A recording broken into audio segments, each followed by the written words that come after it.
Salut, merci d'avoir cliqué sur la vidéo. Je te laisse t'abonner. Vous êtes trop nombreux à ne pas être abonnés. Abonnez-vous à la chaîne YouTube. Laissez des commentaires sur la vidéo, sur les anciennes vidéos. Voilà, comme vous savez, maintenant on fait du vlog. Je vous emmène, c'est un peu fait comme ça, à la va-vite, entre guillemets. Hein.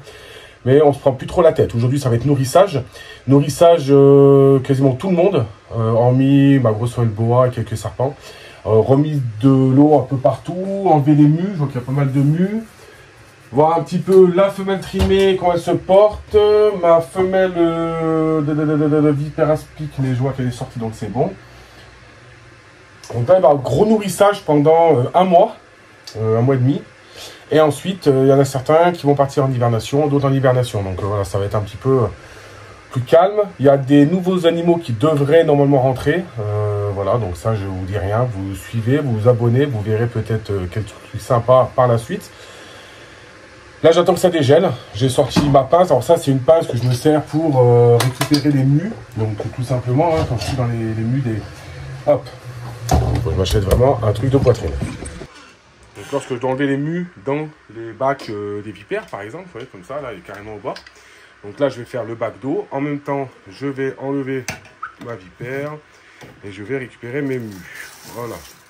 Alors pourquoi je les laisse une petite semaine avant de les récupérer? Parce qu'elles ont le temps de bien sécher.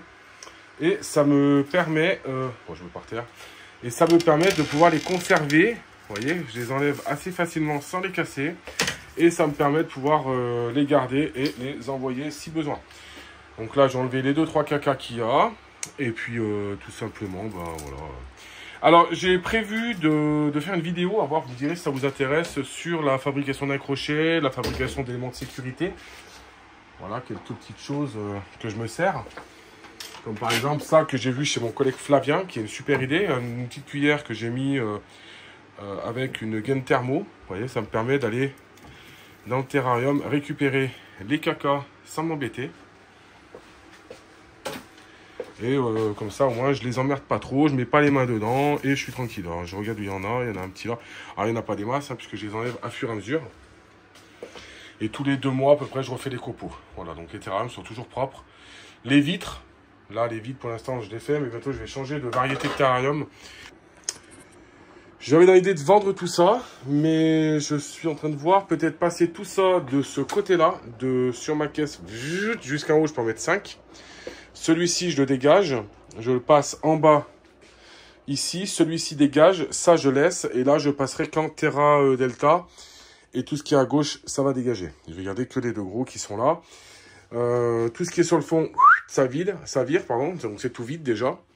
Ça vire, ça va rester pour ranger des choses dedans, voilà.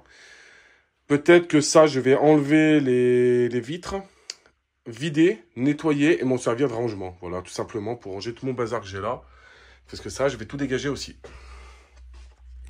Donc là, c'est sur le nourrissage. Je vais commencer, hop, on va fermer ça. Je vais commencer par donc finir de dégeler mes rongeurs. Ça, je vais faire à fur et à mesure, donc je vais le poser derrière moi. C'est quelque chose qui prend un peu de temps. Je ne vais peut-être pas filmer la totalité, parce que sinon on va rester 45 minutes, ça risque d'être un peu chiant. Bientôt, ce genre de choses, vous allez le voir différemment, parce que c'est quelqu'un d'autre qui fera les présentations, qui fera le nourrissage, qui fera ça. Voilà, qui va essayer de s'immerger pendant 1 an à fond dans les reptiles. Donc moi, ça va me permettre de pouvoir filmer, bien entendu, parce que je ne peux pas laisser quelqu'un dans la piste d'élevage sans moi.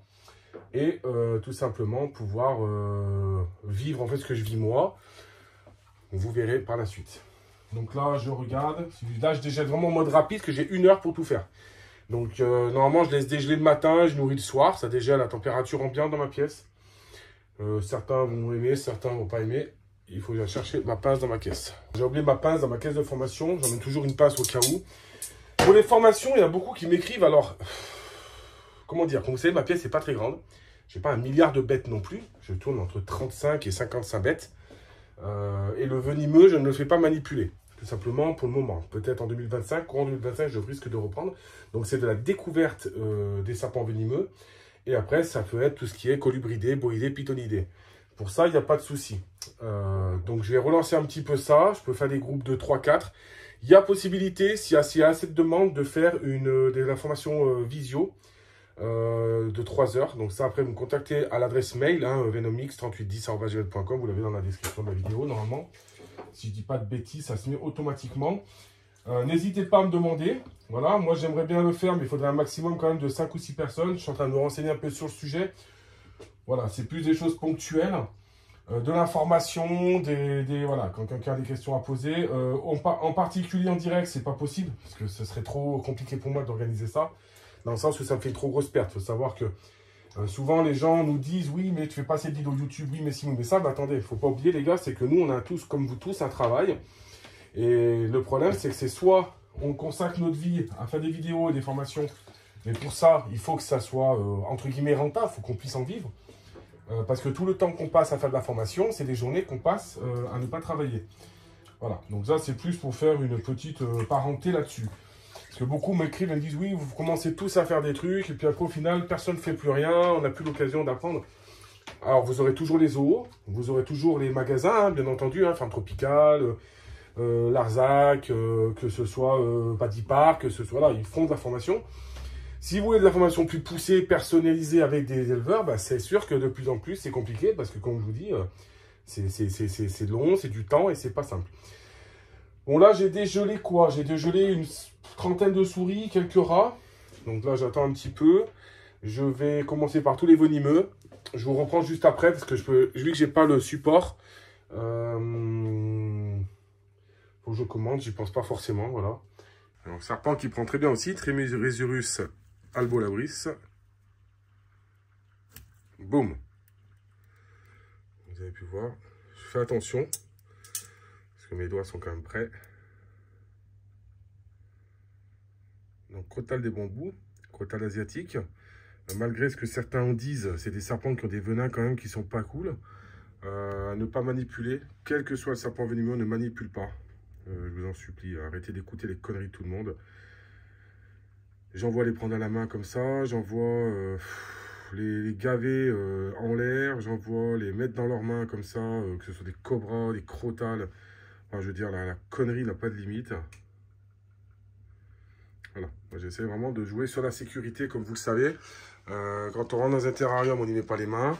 Quand on pousse une vitre de terrarium, quel que soit le truc, on se sert d'un cul de crochet. D'ailleurs, petit crochet que j'ai acheté à la bourse de Nîmes du collègue, c'est, hop, je sais pas si vous allez arriver à lire, c'est Benjis Venom Snake. Donc des crochets assez sympas, voilà. Moi, mon ressenti, alors attendez, je vous reprends un peu plus large. Alors, mon ressenti sur les crochets. Comme vous savez, moi, j'aime les crochets très très arrondis, courbés.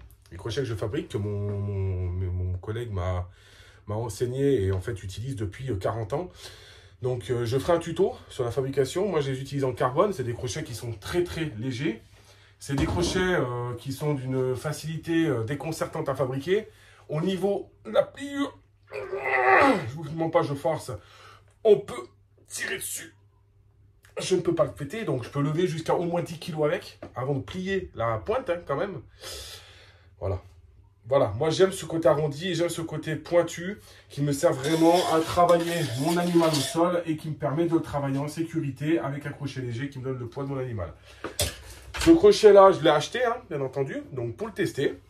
Bon, moi je conseille de rajouter un grip ici, parce que moi j'aime avoir un grip là. Là ça me dérange, j'ai pas de grip, donc je vais rajouter un grip là.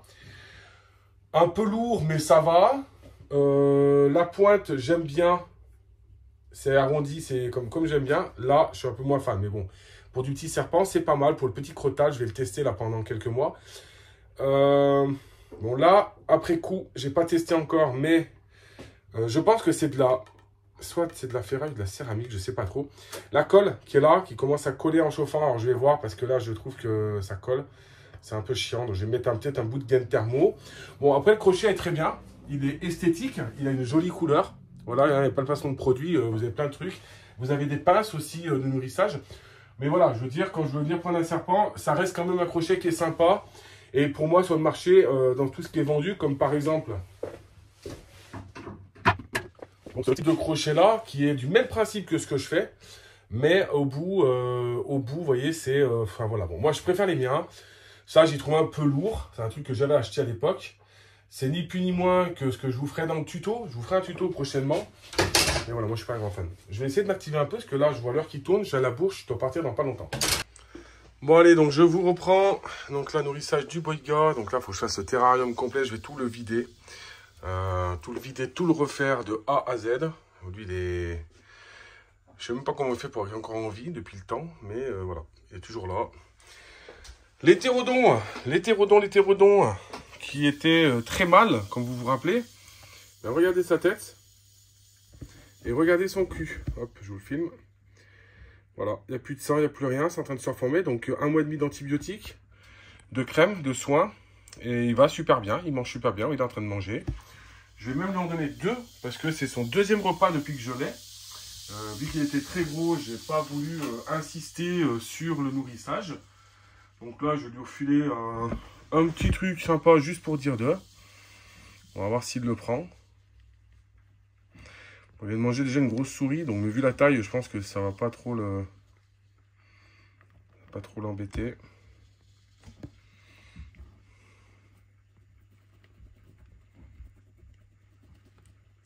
Voilà.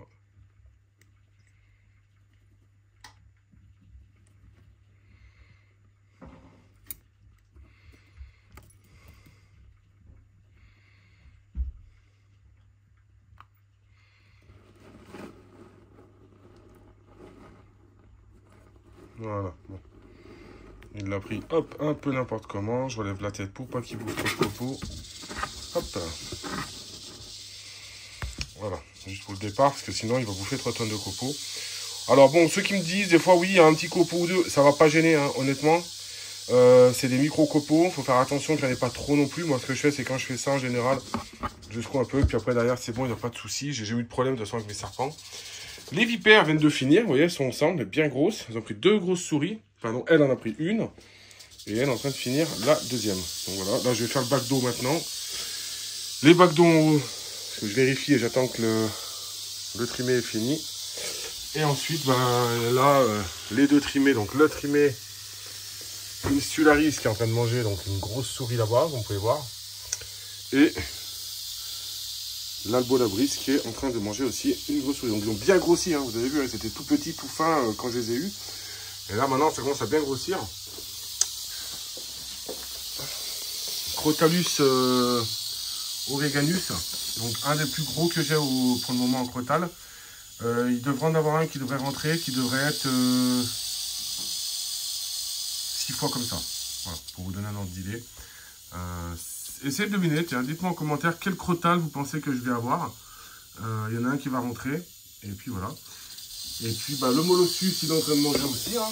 Donc, vous voyez, hein, enfin, ceux qui me disent oui, il grossit pas parce que tu ne nourris pas, il bouffe des rats tous les 15 jours. Donc voilà. Bon, là, je vais voir si je vois que d'ici encore un mois, il n'y a pas de progrès. Je vais faire un test. Je vais faire un test d'excréments pour voir s'il n'y a pas de problème. J'irai au veto et je ferai faire un test. Parce que j'ai déjà fait un traitement parasitaire, le premier. Et on ne sait jamais, ça peut être plus important. Donc voilà. Au niveau du lépidus, lui, il est toujours un peu chiant. Lépidus, toi, il veut pas forcément manger. Lui, il a vraiment une tête de con. Tu vois. Je ne me montre pas trop celui-là, c'est vrai. Je pourrais faire plus de vidéos. Bon, il mangera peut-être sa souris tout à l'heure. Allez, je pense que la vidéo va s'arrêter là. Parce qu'il faut aussi que j'aille me préparer là. J'espère que cette vidéo vous aura plu. Laissez un petit commentaire, n'hésitez pas. En dessous, bon, on a l'anaconda qui est en train de manger. On a les boas qui sont en train de manger. On a les lampros. En haut, j'ai mis un lampro. Enfin, voilà. Je vous ferai d'ici quelques temps des vidéos un petit peu sur des thèmes un peu spécifiques. Comme le nourrissage, par exemple. Quand on dit des fois, ouais, mais ta goutte, elle est un petit peu pointue. Ton boa, il est légèrement marqué. À savoir, les gars, que dans la nature, quel que soit l'animal, il ne mange pas régulièrement. Quand on me dit qu'il faut nourrir toutes les semaines, les serpents, par exemple, si vous partez pendant 4 semaines, vous ne nourrissez pas pour X raisons, ça ne craint rien. Pour moi, je pense que, c'est toujours pareil. Je pense qu'une couleuvre, on va dire Pitiophis, Pantherophis, Lampropeltis, Boiga, voilà, quelle que soit la couleuvre, pour moi, c'est des animaux qui ont besoin de manger tous les 20 jours. une fois par mois suffirait. 2 fois par mois, c'est bien. Moi, c'est ce que je fais. 3-4 fois par mois, c'est trop. Pas quand ils sont juvéniles, mais quand ils sont adultes, c'est trop. Toujours pareil, c'est mon avis. Ma femelle boa mange un lapin tous les 2 mois. Elle n'est pas maigre. Elle grossit très bien. Elle se porte très bien. Mais le petit boa est beaucoup plus petit. Il mange un rat de cette taille-là. Donc, il est à peu près le diamètre de son corps. Tous les 15 jours. Donc, on adapte la nourriture en fonction. Je vous ferai des vidéos sur ce sujet-là parce que c'est vrai que j'ai beaucoup de questions qui reviennent. Mon serpent n'a pas mangé depuis un mois, il s'inquiète et tout. C'est pas un chien, c'est pas un chat, c'est pas un humain. Le métabolisme n'est pas du tout le même. Alors forcément, une couleuvre qui ne mange pas pendant 3-4 mois, c'est plus grave qu'un python, qu'un boa qui ne mange pas pendant 3-4 mois. Mais il ne faut pas s'inquiéter, il ne faut pas se prendre la tête. Je ne suis pas la meilleure source qu'il y ait. Hein. Il y a plein d'autres sources, il y a plein d'autres personnes qui font des bonnes vidéos. Mais voilà, concrètement, il faut essayer de pêcher les informations un peu partout. Bon, je pense avoir fait à peu près le tour. J'espère que la vidéo vous aura plu. Je ne vous ai pas montré 50 milliards de trucs. On va aller finir la vidéo sur les Crotalus Degrandis. Alors, les Crotalus Degrandis, je vais doucement parce que le problème, c'est que quand vous avez vu, ils sont devenus énormes. Hein. Ils étaient de la taille de L. Et ils sont comme ça. Donc, ils sont devenus vraiment pas mal. Ils sont très compliqués à nourrir. Vous allez voir, là, il n'a pas envie.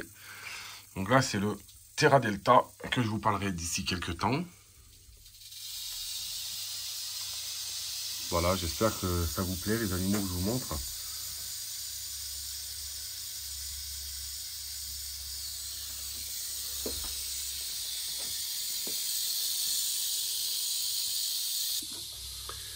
Allez, je te laisse un commentaire, abonne-toi. Je te remercie et je te dis à la prochaine. Ciao, ciao.